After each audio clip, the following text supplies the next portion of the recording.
Hello, I'm Victoria. I work in Zebra Medical. We do medical imaging with deep learning. We actually do search for pathologies in CTs and X-rays using different algorithms of classification, segmentation, and we use GANs as well. So today I will talk about generative adversarial networks.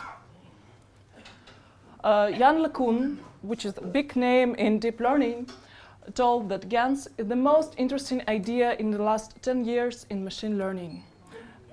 Why is it so? So today I will explain how GANs work and show a lot of examples. I would like to start with a more traditional application of deep learning, with classification. To teach a network to classify animals, for example, we need to show it a lot of examples of dogs, cats, rabbits, and so on, and to say that it's a dog, it's a rabbit, and then after the network is trained, we can show it an image of a cat that, for example, which it has never seen before, and it will tell us that the most probably this is a cat. In classification, a neural network learns a function that maps input data to some desired output class. So if we show the image of an animal, it tells which class it is. But what if we want to get images similar to a given image? Or what if we want to convert a brunette into a blonde? Or to create an image from a word description in natural languages. All this we can do with generative adversarial networks. What GANs do is actually create an image from an input vector of random numbers. Isn't it magic? So let us try to understand how they work. We can look at an analogous example of two players, counterfeiters and police. Counterfeiter, they produce fake money, and their goal is to create money as realistic as possible, in such a way that police cannot distinguish them from real ones. And in such a way, two gamers compete against each other. And this in GANs, generator and discriminator do this. These are two neural networks that play a zero-sum game. Generator generates fake samples, and its aim to generate these samples as much realistic as possible, in such a way that discriminator cannot distinguish it from real. So schematically, this looks generator gets a vector of input of noise, actually of random numbers, and generate some images. Discriminator receives either fake image or real image. If it receives fake image and it can say that it's fake, it's not real, it doesn't look like real, so it tells the generator, no, you should try better. And it gives its feedback to the generator. It sends him a message. It's called a backpropagation. And then the generator can improve its ability to create fake samples in such a way that after many iterations like this, generator starts to create images that discriminator cannot distinguish from the real ones. And then, in the inference time, we can feed a generator a vector of random numbers, and it will create an image for us. These images will be similar to the images that it was trained on.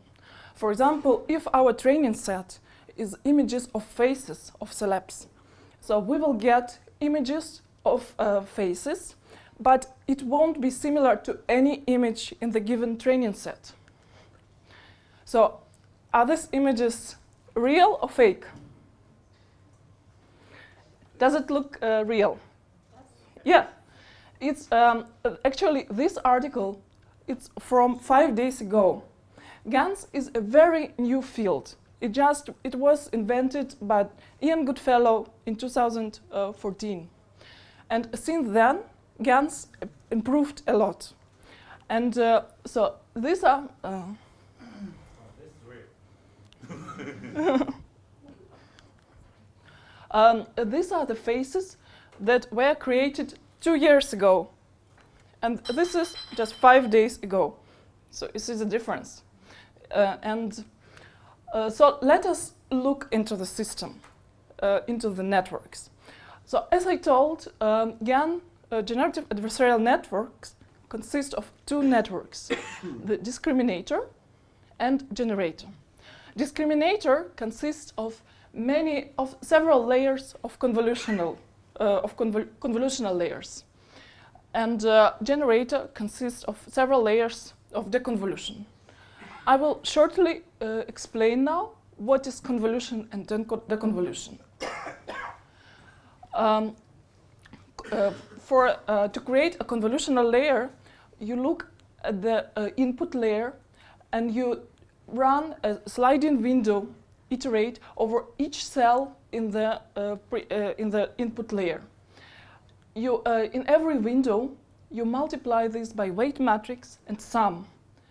And in such a way, you create the unit every cell in the output layer. The output, and in convolutional layers, output is usually smaller or equal to the input. In deconvolution, or in other words, fractional convolution,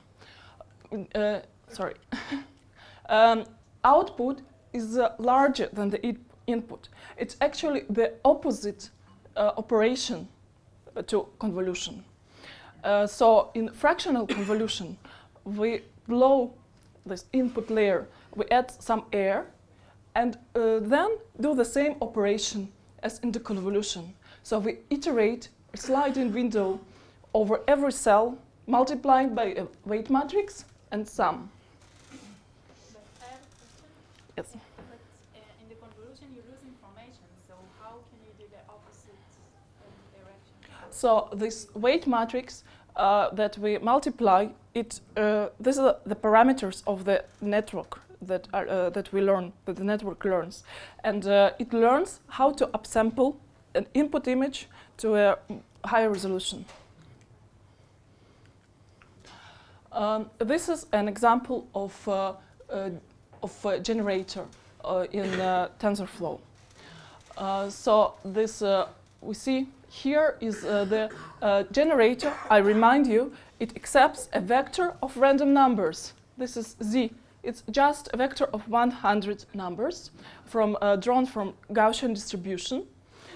Then it is converted, projected and reshaped into a 3-dimensional layer, fully connected, and then 4 subsequent convolutions. In TensorFlow, it's just this simple. You just write convolution, batch normalization, rectify linear unit. I will not explain what it is because I don't have time, but if you're interested, you can read. And discriminator, it's, I remind what we saw, that it accepts, it receives an image, either a real one or fake. And it should tell whether it's fake or real. So its input is an image. It's in this GAN, it's a 64 by 64 RGB image. And the output is just one number. From 0 to 1 is a probability. And 0 means that the image is fake, and 1 that the image is real. And if it's not fake, if it receives a fake image and its outputs a probability less than 1, then its sends to the generator a message. It backpropagates the gradients that it's not real. Improve yourself. So are these images real or fake? So these are also generated images. This is also a new type of GAN, Wasserstein GAN, which generate such a beautiful bedrooms. These bedrooms, this generator was trained on many images, tens of thousands of images of bedrooms. And then it generates bedrooms which are not similar to any in the training set. When you train the generator, do you use somehow the weights from the discriminator, or it's like completely independent? Weights in the discriminator and in generator, they learn every iteration. They learn. Do you have some kind of relationship between the weights, or are two completely independent networks? They are two completely independent.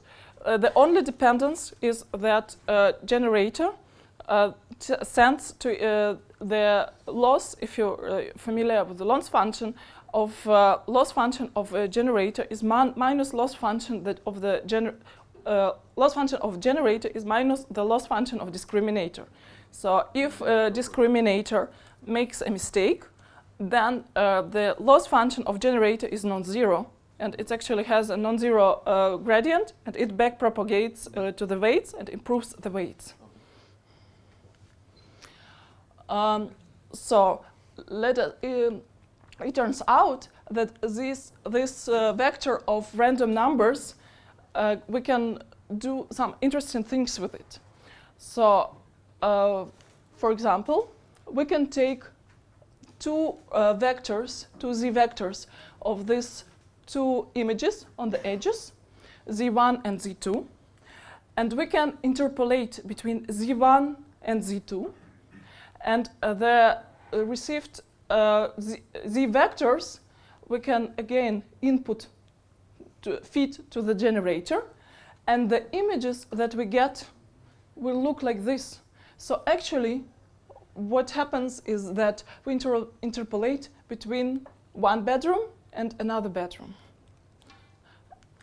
Another interesting application of is faces arithmetic. So again, we take a z vector that generates this image of man with glasses.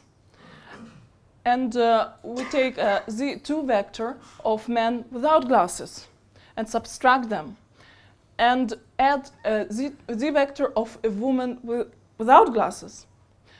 And what we get is a z vector that generates images of a woman with glasses. And With manly glasses. and in such a way, for example, we can do also with smiling woman. So what we should do is just to change this man with glasses to a smiling man. Yes? So can you just explain how that arithmetic relates to actual GANs? Like, that looks like a arithmetic. Yes, it is not completely understood why it works.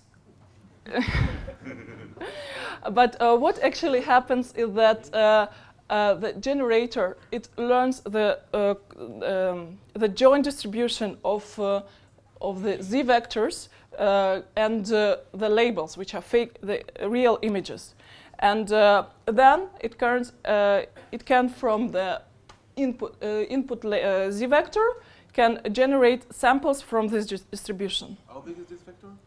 100 numbers, just yes. It's supposed to work with any convex optimization, right? Not only. I don't think that it's convex optimization. Usually, neural networks are not convex. If you take a convex combination of several images, like triangle or something, Mm-hmm. you will also get interpolated images that are close to one of the. Yes, but neural networks are usually they are not convex. So it's a gradient descent. It works on neural networks, but also nobody can explain actually why it works, because they're not. No, there's no proofs. But it works. Yes, but it works, exactly. So in general, the field of deep learning is more trial and error. There is another variation of GAN called conditional GAN. So here, in addition to the Z vector, a generator and a discriminator receives another vector. For example, a sentence, embedding of a sentence. Or it can be also an image.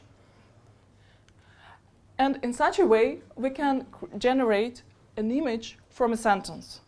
For example, this bird is red and brown in color with a stubby beak. Or this bird is short and stubby with yellow on its body. And you see the generator generates images that are similar to the description.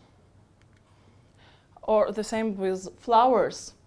This flower has petals and are white and has pink shading. You see here, pink. Or we can also constrain a network to generate birds in this area, or to generate a bird with a belly in this point, and also from a description of a sentence. Probably some of them heard about pics-to-pics. It's also a pretty new article and demonstration. Also, you can look for this on Google, pics-to-pics, and you can create your own bags, cats, and so on.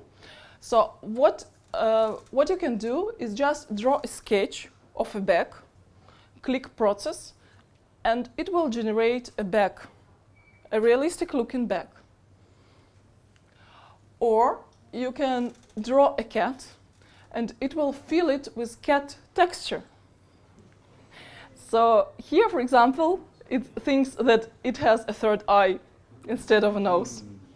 So again, GAN doesn't know to produce a cat. It saw a lot of examples of cats. It was told by the discriminator that the generated examples are similar to cats. But if you draw some bullshit cat, it will still fill it with the cat texture. If instead of a cat, I would give like an architectural house plan, can it like? Yes, exactly. Shading and stuff like that. It's another example on pics-to-pics. I don't show it here, where you can draw a building. There's like some building with windows and doors, and it will fill it with a building texture of. And can it detect the shading and lighting stuff? Or yes. So as you see, the images are pretty detailed, but it's small images, and the GANs all the time improve. So with time, probably it will be more and more sharp images. Yeah. Yes, exactly. So this GAN network and these are two separate GAN networks, because GANs can generate images only from the distribution of training set of that what they saw, what they were trained on. Therefore, this GAN was trained only on different shapes of bags. It was trained to get a sketch of a bag and to fill it with bag texture. And the same for cats. So if we input a bag sketch into the cat network, will we see like you will cat see. in a Yes. bag? Yeah, if you draw this cat on the back network, you will see a bag with cat texture, with eyes and fur. Furry. Probably it's nice to try furry bag with eyes. Okay. So this is another application in my company. So what we do, you can draw a scalp, a shape of a scalp, and the generator will fill it with the texture of the brain texture from brain CT. And we use it for data augmentation, actually for brain bleeds. There's no brain bleed here, but we can train it on CTs with brain bleeds and then generate images of brain bleeds. This is another GAN which shows also that we can convert a châtain woman to a blonde, or we can add glasses, or we can make her smile. We can also convert a thermal image into RGB image. Or another application is to color a black and white image. Or if you want, if you have a bag and you want shoes in the same style, you can do it. Or if you have a car and you want to generate a face in the same angle. So the amazing thing that GAN is not told that this is the angle of a car and this is an angle of a face where it looks to. But it was given a lot of all the test set of cars, training set of cars and training set of faces and looking at different angles, and it understood by itself that this is the feature which is common to both sets, and therefore if you give it a car at a certain angle, it will generate a face at the same angle. Yes. Well, something that Gil would be very interested in. Have you tried to apply it for music composition and arrangement? Yeah, I know there are a lot of applications now in different fields, in NLP and video, but about music I haven't heard yet. So maybe so the it's. GAN has no examples of music creation yet. Yeah, I don't know. There is another network by Google who generates which generates music, but probably not GANs. So if you have horses and you want zebras, or on opposite, if you have zebras and you want to get horses, or if you have an image, a picture, a photo, and you want to create from this a painting of Monet, or Van Gogh, or Cézanne, also you can do it with GANs. Take a signature. Yes, also maybe yes, we can train GANs to create fixed Then image. get someone's checks and Yes. And another application of GANs is for improving resolution. So this is an example of this is the original image, and this is the image of which is improved by with GANs, and these are other methods. And you see that the image improved with GANs is very similar to the original image. Also, GANs can be used to improve semantic segmentation. This is an input image of a cow in a field. This is a ground truth segmentation. This is a semantic segmentation network and output. And when we add adversarial GAN, so we see that it sees more. It looks more realistic, without all these dots. And another exciting application of GANs is for next frame prediction. So this is a video of, this is ground truth. This is now ground truth, and these frames are prediction by GANs.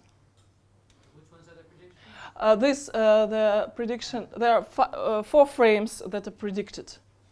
So this is the corresponding ground truth, and this is prediction now, all this.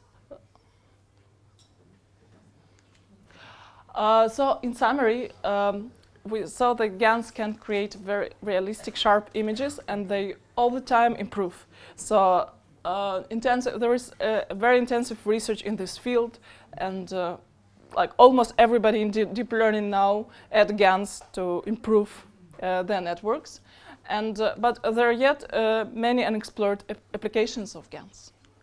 If you want to read more about GANs, there is a nice blog, Fantastic GANs and Where to Find Them.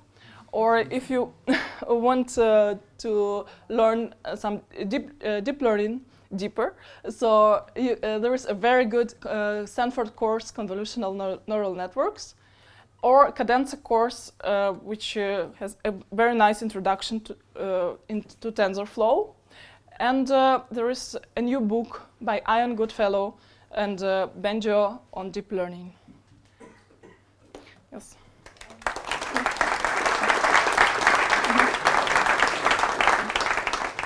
have a question. Yep. Can you explain a little how do you use GANs in your work? Yes, so we have several uses of GANs. As I mentioned, we use it for data augmentation. Since tagging of data, manual tagging by radiologists is very expensive. So, for example, we have cities of brain bleeds, but we want more because in deep learning, more than we have, it's better.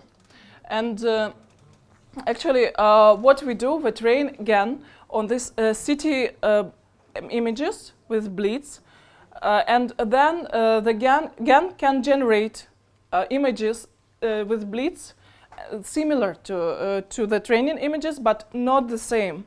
And this means that we have augmentation, data augmentation. And another use is for improving of segmentation of, for example, brain bleeds or CT on pathologies in lungs. How is it? I understand how you generate data, Yeah. but how do you use it for segmentation? For segmentation, so there is a network for segmentation, similar to UNet, if you know, for example. And we add GAN in addition. So this UNet is a generator. And we add discriminator, which is just a bunch of convolutional layers that similar to what I showed here. It accepts an image and it outputs one number. And the discriminator gets the segmented image, the segmentation mask that the generator outputs, and it receives also the original image. And it should tell whether it's fake or real. And if it's fake, but discriminator doesn't believe that it's fake, so it sends a message to the generator, and it improves itself. To the segmentation? Yeah, for segmentation. So it improves. There is actually a paper which shows that the improvement is approximately 3% in accuracy. Yes. In your application, do you compare the GAN with the variational autoencoder for data augmentation? No, we don't use variational autoencoders. It's so people before GANs tried a lot to use encoders and variational autoencoders to generate images, but it doesn't work so well with autoencoders because it outputs it generates blurry images, and as many fields, many things in deep learning, you don't know exactly why. First of all, it creates, it does approximation to the joint distribution, variational autoencoders. And GAN, most probably, it learns the exact joint distribution, not the approximation. So, yes. Do you have a feeling for why GAN would necessarily be better than just a regular feed-forward network? Let's say in the case of segmentation, the segmenting, the network that's supposed to be producing a segmentation, it's doing back propagation learning in any case. So why does having a discriminator make things better? Because what I showed, for example, with the cow, so this is what segmentation network outputs. It does some pretty good segmentation, but it's still, if you see this, would you say that it's real segmentation? Probably not. This is what discriminator does. He looks at it and they say, no, I don't believe that it's real. Therefore, it helps the generator to generate better images. Sorry. Yes? When you were talking about the generation of images, you said that all the images are dissimilar from the training example. Yes. So is there a standard measure to say, okay, this is that far from the training example, from the closest training example? Yeah, it's a pretty big problem in GANs to measure how good they are, to quantitatively measure. And what people do many times, they just use mechanical Turk. So they just show their generated images to 10 people, the same image, and the person should tell whether it looks real or not, and then they average the results.